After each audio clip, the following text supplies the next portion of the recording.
Welcome. I see we have a viewer. My name is Yanni Gilad from the YWCA. Like I said earlier, I am waiting for our special guest to come in.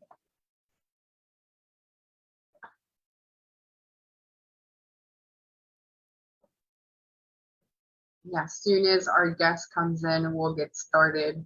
So I'm gonna pause here for a second.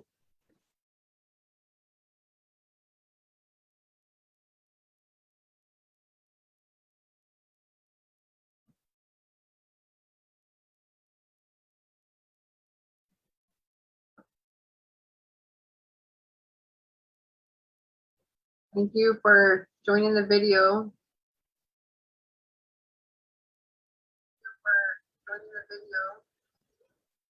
Like I said earlier, we are joining in for the second live session that we are presenting this week, Without Violence, as part of a national global movement from the YWCA USA.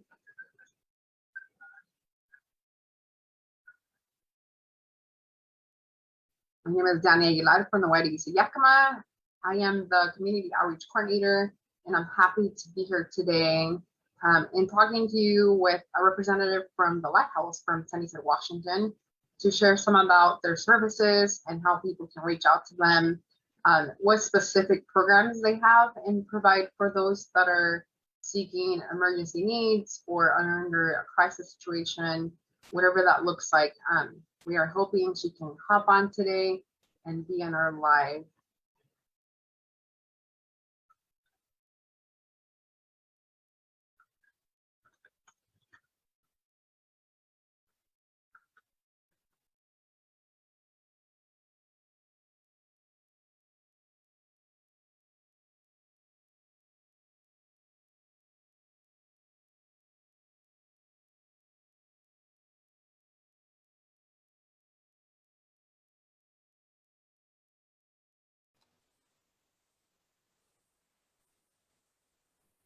Hi, Danny. Hello.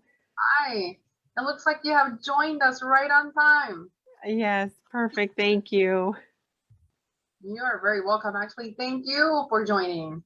I will tell you that we are recording and we are live on Facebook. Perfect. I'm pretty sure you already saw that on the screen. And we have some viewers joining us. So let's get started. Are we ready? Absolutely. Okay. So I feel like I introduced myself like 3 times already, which is okay.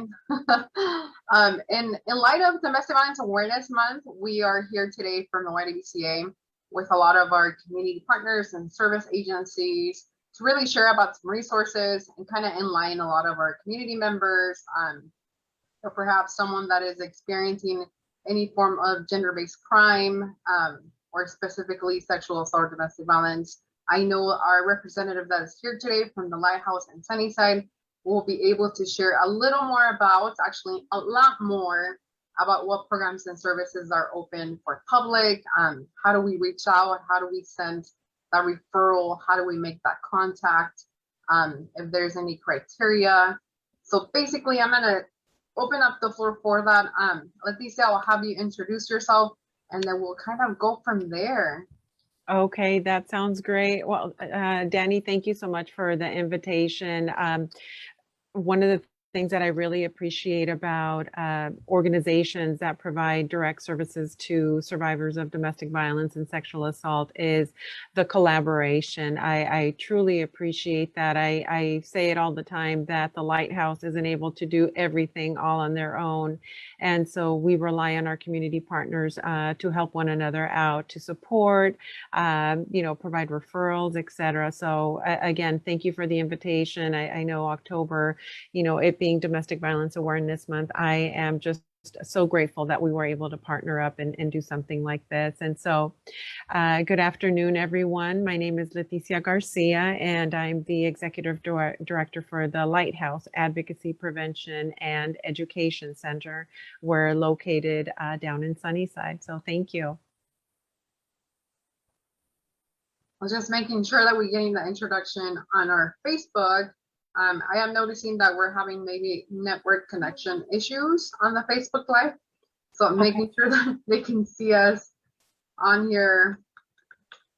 You're very much right. I appreciate you saying that because I think connecting and making us be together, like work together, and Yes. a lot of what happens in our community, because we do end up coming across mutual families or individuals that we work with on situations that are very unfortunate and circumstances that sometimes we don't always have control of or are able to assist as much as 100% as we can from what we have available. So, Leticia, again, thank you so much for making this time.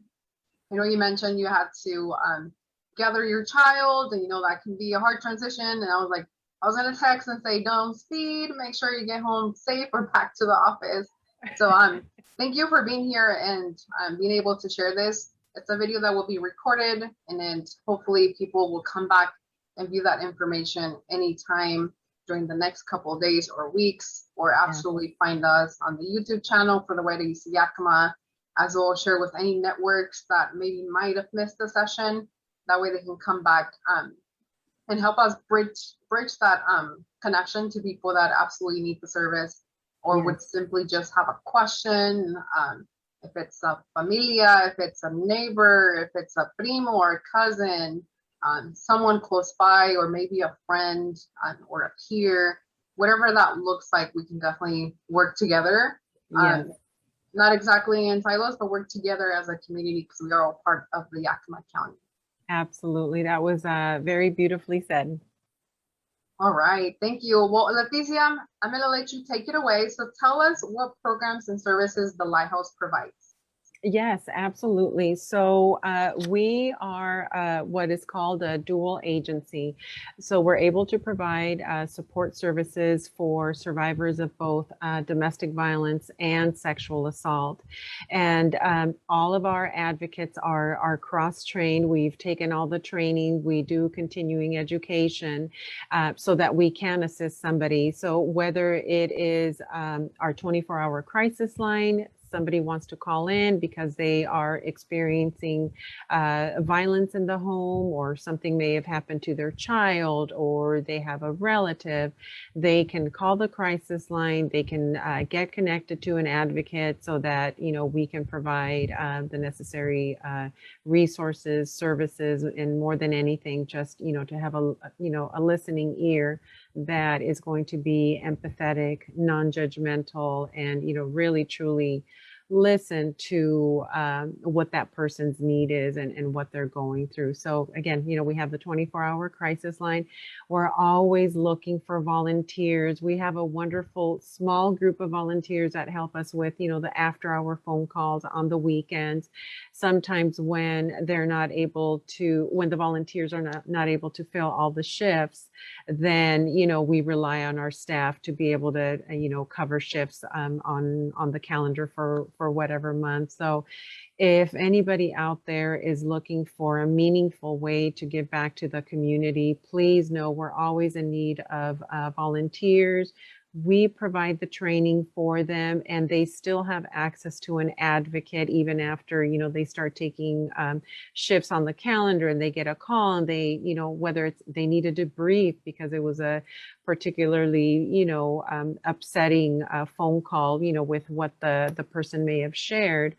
So certainly to debrief, but hey, Leticia, I don't know if this is the information that I provide them. Is there anything else that we need to do? So, there's always somebody available as a backup. And then we also provide crisis intervention, understandably, because of the nature of the work that we do. We have folks that come in that are, distraught. They feel lost. They don't know what to do. They feel like they are all alone in this. And so, we're trained to be able to, provide that listening ear and help them with the different options that they may have. We're not here to tell people what they need to do, what paperwork they need to fill out, but certainly, these are the different options. You are the best person to determine what is going to be right for you, how you're going to feel safe. And so we're here to provide the various tools that can help guide you through your journey. We also provide legal advocacy, and I always like to explain that term because we are not lawyers. We cannot provide legal advice. But let's say someone, a victimization occurred. They're afraid to call the police because maybe the person causing them harm has threatened them that, if they call the police, if they call for help, it's going to be much worse. Or, they might be intimidated to pick up the phone or go to the police station. So they can always contact an advocate, and an advocate is able to, go with them to the police station. Oftentimes we've had officers that will come to the agency because, the advocate is meeting with the person. And so we have a really great working relationship with law enforcement, not just in Sunnyside where we're located, but all throughout Lower Yakima Valley, which is our service region. So south of Union Gap up to the Grandview County line. And so, it's very important that we continue those important working relationships with, law enforcement and the courts, other social service agencies, other victim service agencies such as the YWCA. And so that's part of, the legal advocacy, helping, assisting them fill out protection orders, going to court with them to help them file, because as you can imagine, sometimes even for us advocates, it can be a little intimidating to, okay, we have to go before a judge and they're going to ask questions. And so imagine how a victim might feel, especially if it's, the first time that, they're taking the steps to, I need to protect myself. If there's kids involved, I need to make sure my kids are safe. And so we guide them through that process. We explain all the different outcomes that could potentially happen.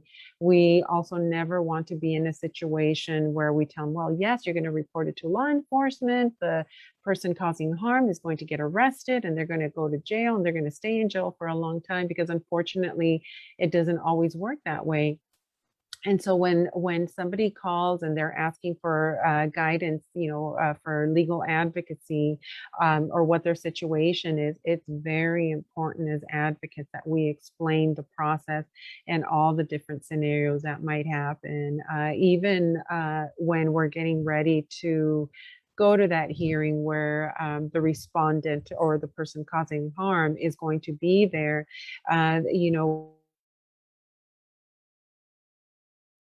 we let them know, you don't have to look at them. You can look at me, stare straight ahead. If you don't understand a question that is being asked of you, ask if they can explain it to you that you're not understanding. State the facts, be clear in what it is that you're needing and what has been occurring. But it is intimidating and it is unnerving for the client. And so, oftentimes we hear, thank you so much for being there. If it wouldn't have been for you, if it wouldn't have been for your agency, I don't know what that, what would have happened. And I can tell you that that is just such a rewarding feeling, because, we're here because, we have that passion to help others, especially those that have been hurt. And so, we work with folks all the time, and each of them come, with different, there might be, different barriers for some. Some might have a supportive network of family or friends. Others don't have anyone. And so if we can be that, beacon of hope and that guiding light, it's just a very rewarding feeling. So that's as far as, the legal advocacy. But we also provide support groups, and the support groups can be in either English or Spanish. We do have bilingual staff that can offer services both in English and in Spanish.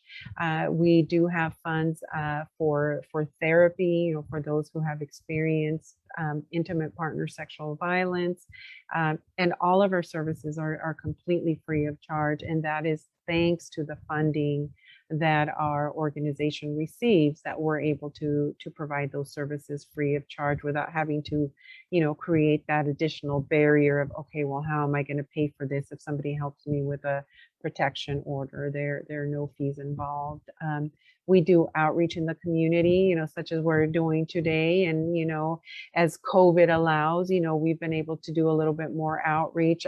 But I know these last 18 months have, certainly been difficult. We have seen an increase in the number of phone calls that we get, because now here you have the dynamic of, a couple being at the home where there's already, been tension, domestic violence, and now maybe one of them lost their job or the hours have been reduced. So it creates that additional tension in addition to, whatever domestic violence may have been occurring. So, unfortunately, the reality is that domestic violence, definitely happens in our communities. And I know Yakima County, gosh, over the last 5 years, we unfortunately have seen an increase in domestic violence cases. So whatever we can do to, do some prevention presentations out there, talk to folks, this is who we are, this is what we do. There is help available. You don't have to go through this alone. We're always very happy to get those referrals, to be able to participate in different awareness events, to spread that awareness in our communities. For our audience, I know that's a lot to take. Yes. I would, kind of add in, and you can, point me out if it's wrong that I'm saying this, but I think a lot of our services in, pointing out to your agency, very strong on survivor-driven made options, choices on their own, not feeling pressured to, jump onto a service or even come into the office, because that in itself can be intimidating and scary. Or sometimes I don't know what exactly I'm looking for or what question I'm asking. So if I was a friend of someone, how do I approach an agency? Like, how do I know that it's okay, I can speak on behalf of my friend, or if it's a family member, like what would you suggest as a first thought of how do you start that conversation, even with us as providers doing the work or helping them in that work? Absolutely. And, I'd like to just, touch a little bit more on the point that you said that, we do offer survivor-driven advocacy, because again, we never want to be in a situation where yet here the person, has come to us and yet again, there's somebody telling them, okay, this is what you need to do in order for, X, Y, Z. So it most definitely is, survivor-driven. It is what they feel is going to be best for them.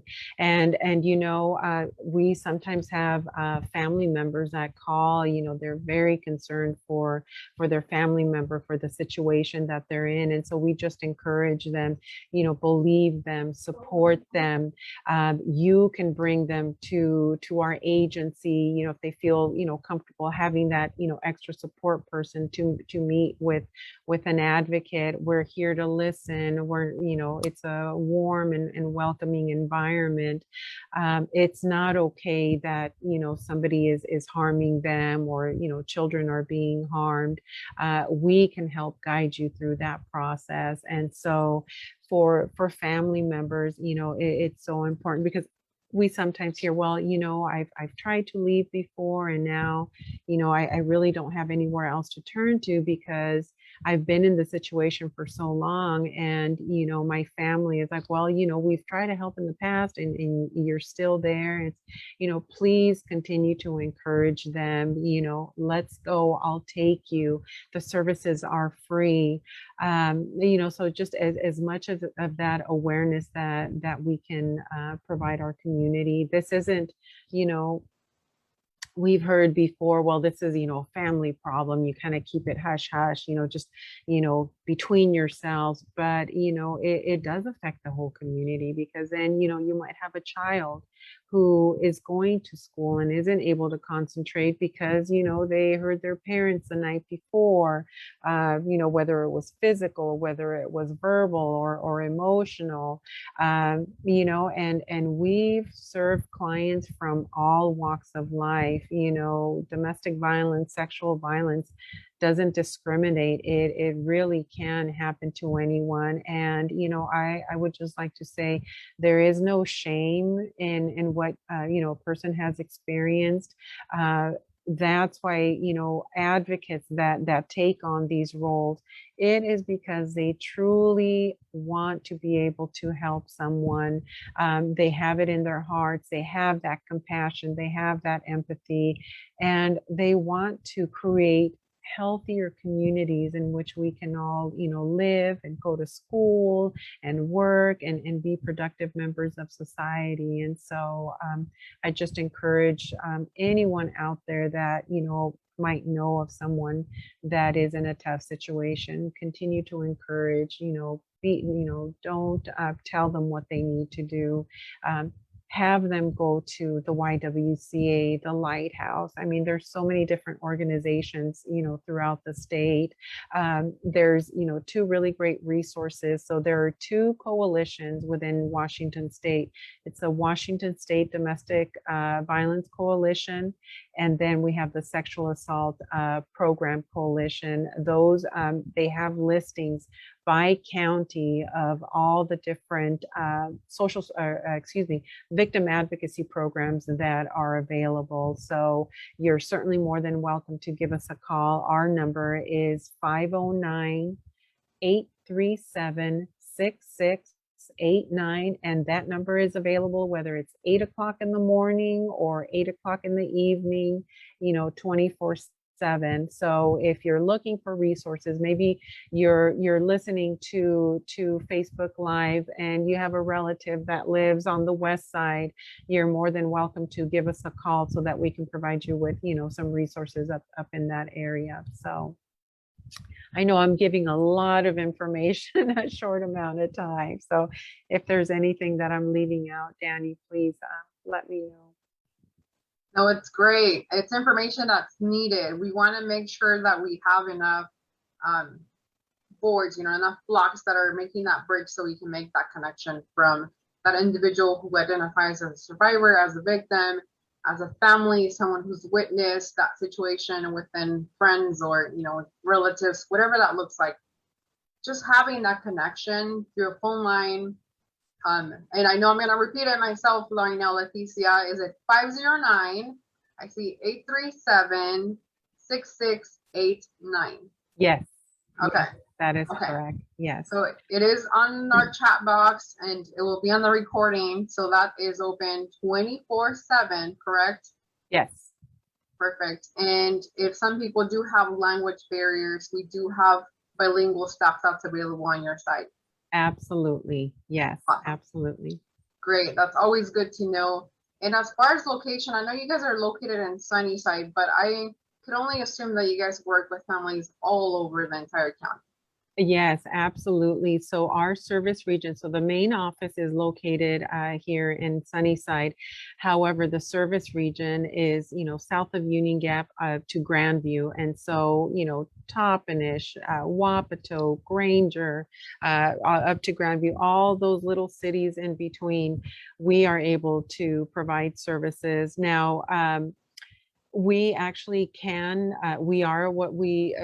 we do mobile advocacy. So meaning if someone is not able to come to us for whatever reason, transportation, or, maybe they just had a baby and, they're not able to venture out, we can go to them as long as it's in a safe environment, a safe public location where both the advocate and the client feel comfortable. And so we're happy to do that. I know in the last 18 months, we kind of had to, adjust things due to COVID and, now this fall or, late summer, early fall, we, just, continue to see the rise in cases. And so we are seeing clients, it is, by appointment, but we have our telephone lines open 24/7. So again, if you work and you're not able to, set an appointment during the day, you can always call. We do have options for those that feel comfortable and have the technology to do so, we're actually able to do appointments via Zoom as well. That's one nice thing, with the pandemic and us having to adjust. This is just an added opportunity. I know I find myself in quite a bit more Zoom meetings, and it's great because sometimes, you're not able, you go from one meeting to the next. And so instead of having to worry, about traveling back and forth, now you're able to do it, with the ease of, via Zoom. So again, for clients that do feel comfortable and they do have the technology to do so, that is an option as well to be able to do on one-on-one via Zoom. Now, it could be a situation where maybe the first initial contact is done in person, and then, something has come up, Leticia, I'm not able to make it to the office. Can we do it via Zoom? We are more than happy to do that. As advocates, we've always known that we had to have that flexibility because things can change, on a daily basis. And so we go with the flow. Whatever is going to be best for the client, that is what we'll do. It's never going to be a situation like, oh, well, I'm sorry, if you're not able to come to the office, I can't help you. It's, over the phone, Zoom, we, go meet them where they are.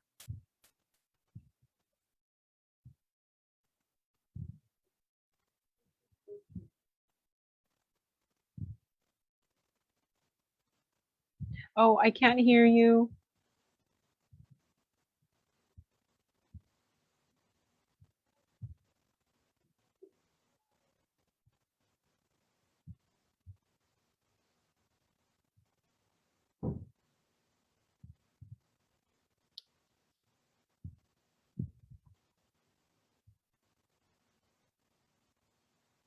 While you're fixing your technical issues, I'll say a little bit more.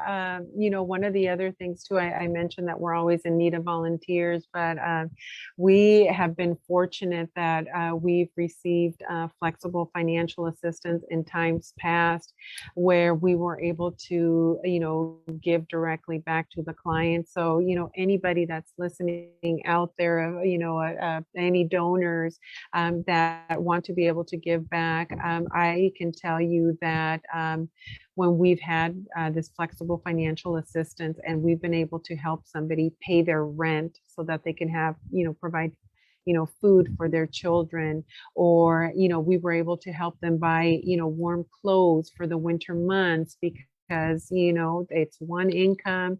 They might be only working seasonal jobs, or the person that we may have placed in shelter. Now they've found, more permanent housing, and we've been able to help with, the initial move-in cost. The tears that we've heard and have been shed from clients and say, I truly don't know what I would have done if this funding wasn't available. So it's not just, the volunteers, but, certainly funding opportunities where we can give back directly to the clients, not to pay for salary and benefits for staff, but to be able to provide that funding directly to the clients that we serve is such a rewarding experience. I know we sign the checks and everything, so I don't always get to see the clients when they're told, here's your check for, for your rent, and just the gratitude that is expressed. That's why I love what we do and the services that we provide.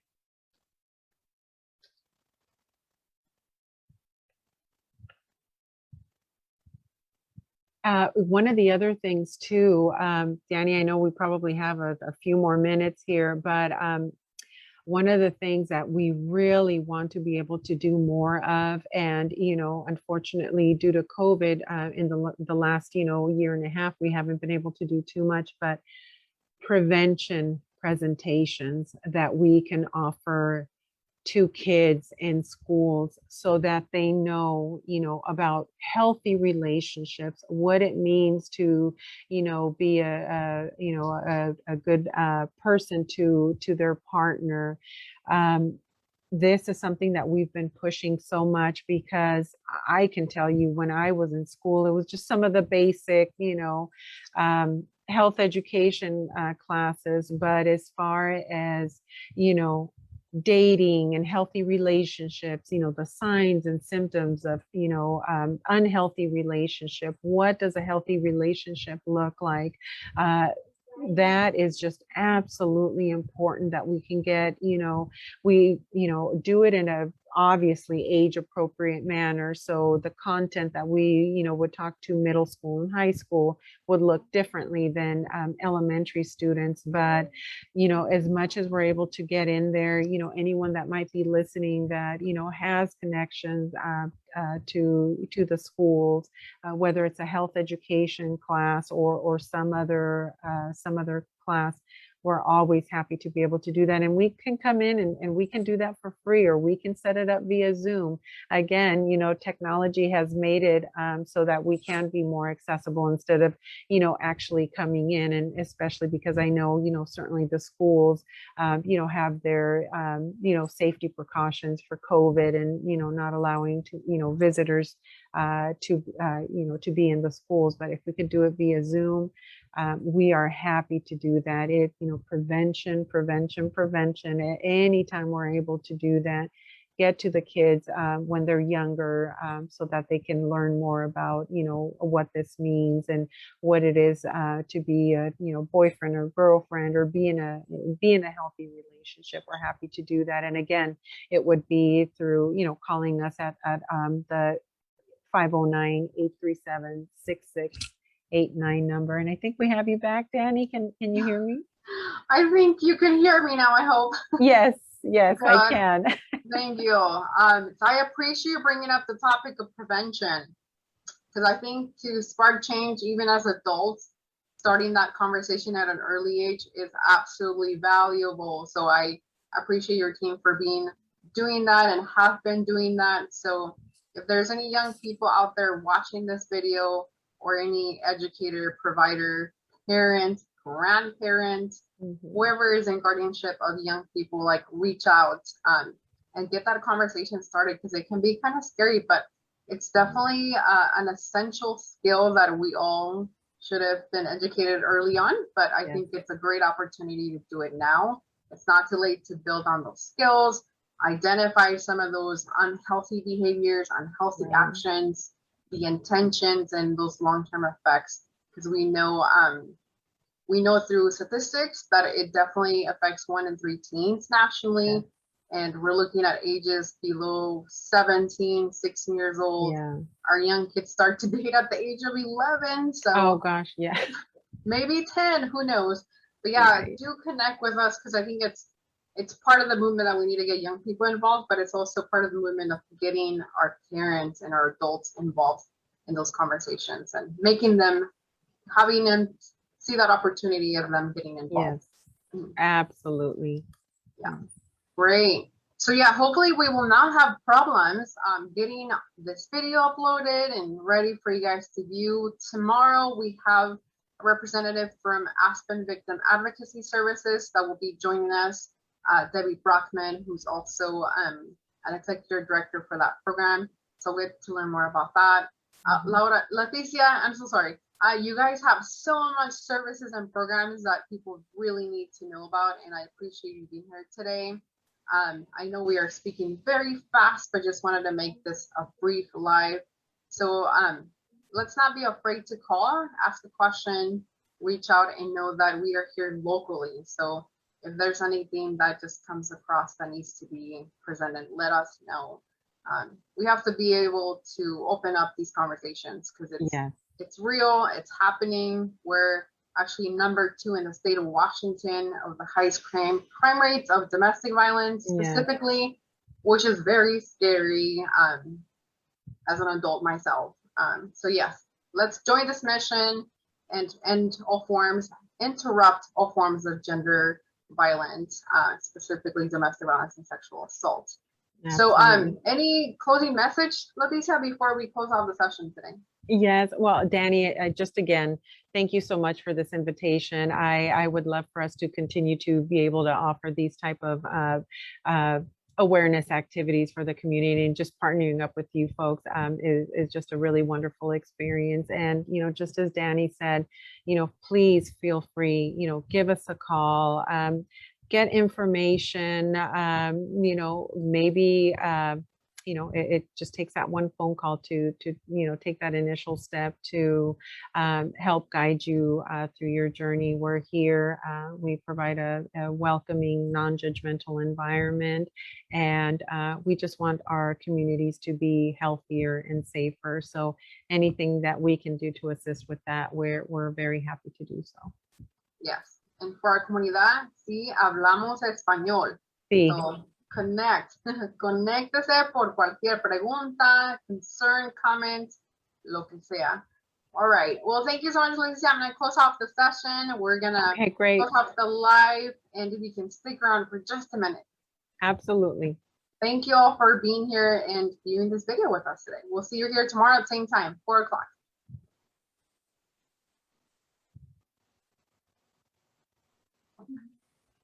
Looks like it's not letting me close the live. Okay. Oh my goodness gracious.